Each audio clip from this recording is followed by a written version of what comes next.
Hello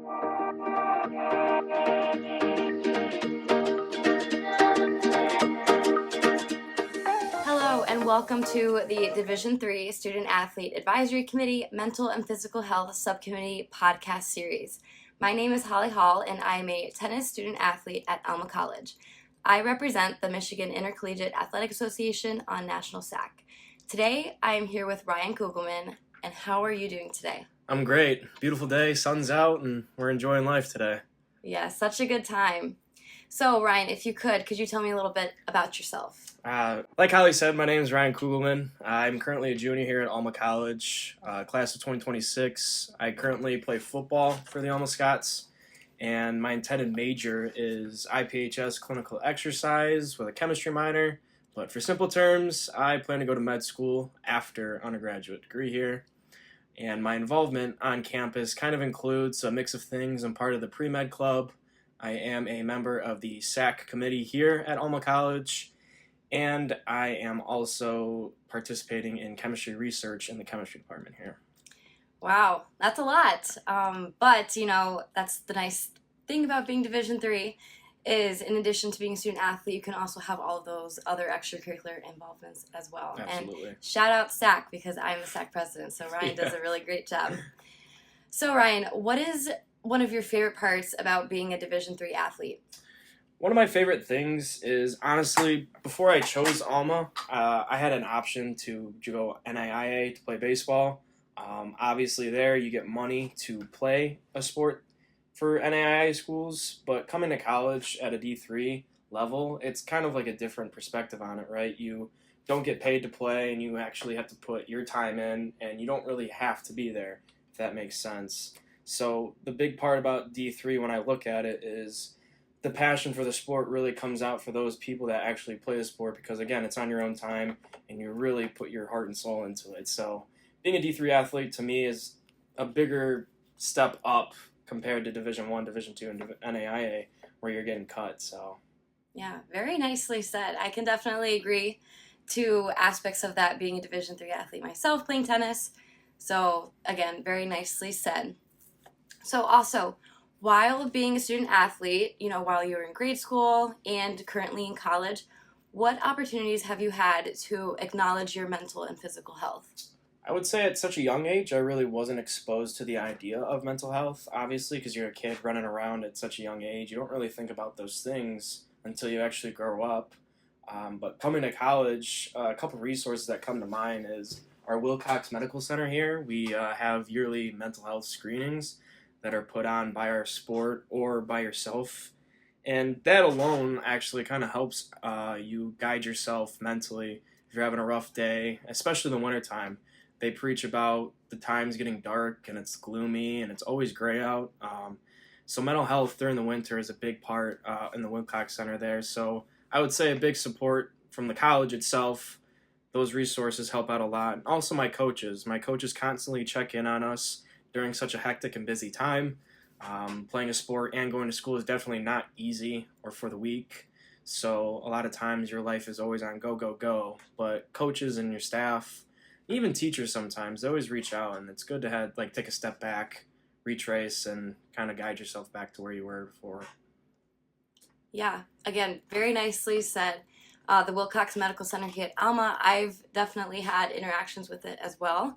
They actually run dog therapy and kitty fun nights, so students here on campus, including student athletes, are able to interact with service animals, and during the winter they offer a lot of light therapy opportunities as well. So again, that's a really nice thing about being a student athlete and having mental health definitely being acknowledged. Is there anyone specific in your life that has changed the way you think about your mental and physical health based on what you just said about how in recent times you've been able to acknowledge it?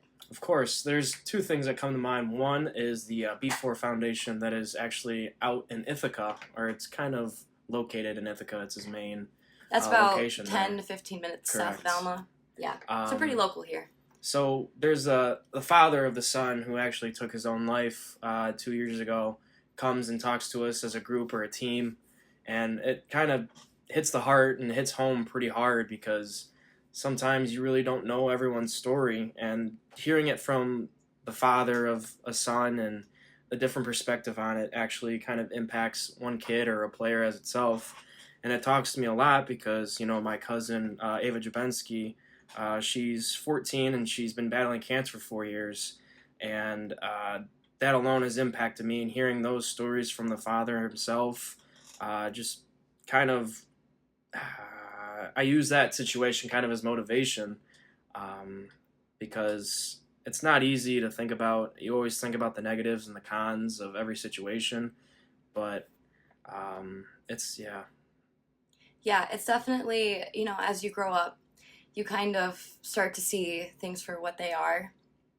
And, coming into college and then getting, to know the B4 Foundation, I see football players and students all over campus that are wearing the bracelets, t-shirts, everything like that. So it's really nice to be a part of a community here on Alma's campus. And I also know that many other schools will have a similar community impact where everyone is there for each other.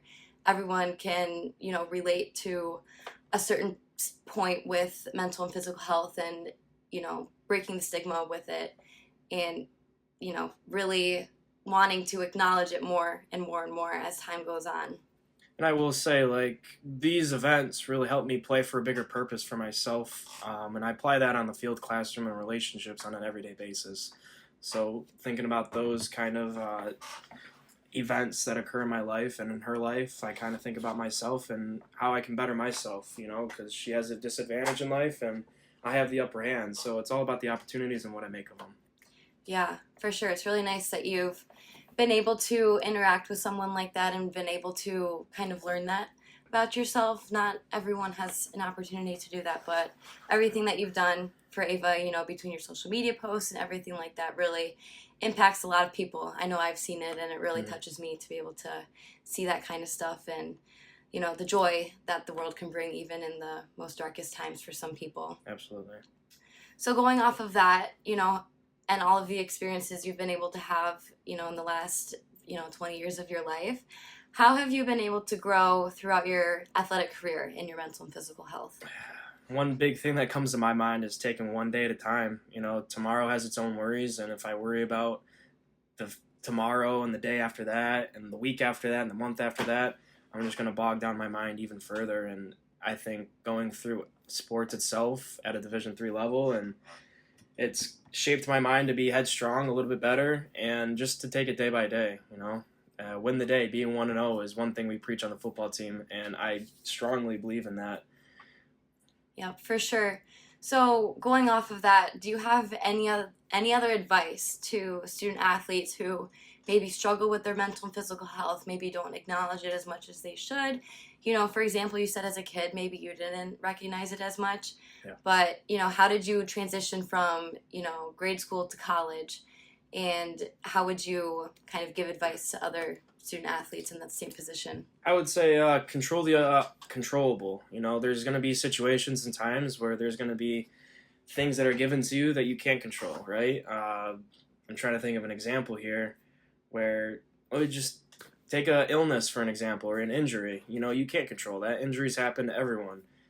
So the things that you can control is rehab, your PT, and getting your health back to where you were before the injury, I would say is a big advice from me for student athletes. And another thing that I would add is E plus R equals O. And what I mean by that is the event plus your response will be the outcome. So if you have a negative event and your response is positive, the outcome is going to be greater. But if you have a really bad response to that event, then the outcome is not going to be what you want it to be. So keeping E plus R equals O, or event plus your response, will lead to a better outcome in any situation you face that could be negative. That would be my big advice for other student athletes. I've actually never heard that before. Event plus response equals outcome. Mm-hmm. That's a really nice thing to go by. I'll take that. I'll put it in my back pocket.